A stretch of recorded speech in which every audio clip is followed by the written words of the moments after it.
Everyone can very easily look at Bhagavad Gita and hear what Lord Krishna says.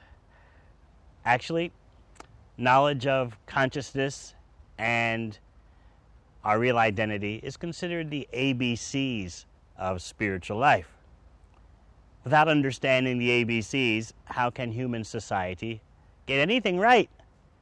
And that's what you've seen happening now. The question of our identity is actually at the bottom of the problems. What is bewildering social thinkers, political thinkers, economic thinkers? Ultimately, the bewilderment is about our identity. So, in the second chapter of Bhagavad Gita, Krishna says, Asmin dehe, within this body there's something else, which is not material. When we think about the ramifications of that, we can then see how our whole society is misguided. That our identity is non-material means that we should understand what are non-material activities and non-material goals. Krishna says that just as the child has a future to be a teenager, the teenager has a future to be an adult, the adult has a future to be an old person. Similarly, that phase of life known as death also has a future. Krishna explains that for one who has died, birth is certain, and for one who has been born, death is certain. Now, why is it that we consider death to be the end, when you could look at it as just another phase, another change? Indeed, some people, especially New Agers, they commonly refer to death as transition. Indeed, it is a transition, but a transition from where to where? And what is transiting? These questions are the basis of a real human society. Now let's consider, if we don't know what is our next body, how risky this life is. For example, suppose you and your partner, husband, wife, you're living together, and you say to your husband or wife, don't mind that we don't know when we can be kicked out of this apartment. We have no lease. It's a nice apartment, and we're happy here, but don't mind my telling you that at any moment we can be kicked out. Still, I want you to feel secure. I want you to be happy. Everything is fine.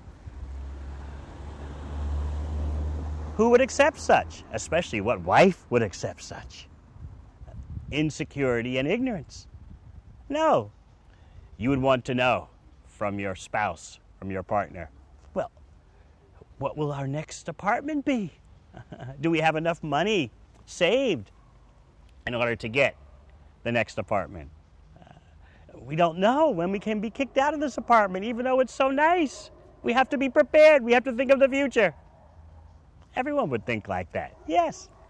But when it comes to this body and our stay in this body, we're not worried about the future. So let's look at more ramifications, consequences of our being different from the body. You know you're not the car that you drive. Still, you are aware of different makes of cars, their advantages, disadvantages. If you could afford it, you'd love to drive a Mercedes, BMW. If you can't afford those luxury cars, you want a good car that won't break down immediately. What about bodies? Bodies are also vehicles. Krishna explains this in the 18th chapter of Bhagavad Gita. Yantra rudhani maya. Krishna in Sanskrit explains the body is a machine, and we're riding in that machine. There are different qualities of machines. Now, how is it that you can get the best possible body machine? Understanding the answer to this question means there has to be real education. Not that I just live in this body and have no idea how I got this body. What will the next body be? I don't think about all that. Just let me enjoy the stimulations of this body now, and let me effectively fight off any distresses to this body. That's the ultimate goal of life. This doesn't make sense. We want to know, what are the qualifications for getting the best body? This is what Bhakti Yoga involves. Bhakti Yoga is the top of the yoga ladder, and it concerns itself with how we are not the body, how we are spirit soul, and goes far beyond that. But we'll never understand real yoga, we'll never understand real meditation without having a complete and comprehensive grasp of our non-material identity. And this lack of understanding is what is inhibiting the welfare of society. It's inhibiting people's yoga practice and meditation practice. So therefore, in the second chapter of Bhagavad Gita, Krishna gives everything straight. Asmin dehe, he says in Sanskrit, you are within the body. There's another point I'd like to comment on, especially for those of you who are scientifically educated or who are aware of scientific issues. Sometimes people argue that you're a dualist. You're saying that there's some kind of ghost within the body, and there's the body. So you're implying that there are two separate substances that have nothing to do with each other. This doesn't make any sense. No, Krishna is not teaching dualism. Krishna is not presenting to you in Bhagavad Gita two completely unrelated phenomena. The body and then the real identity, the spirit soul. Both of these substances are related in that they both emanate from Krishna.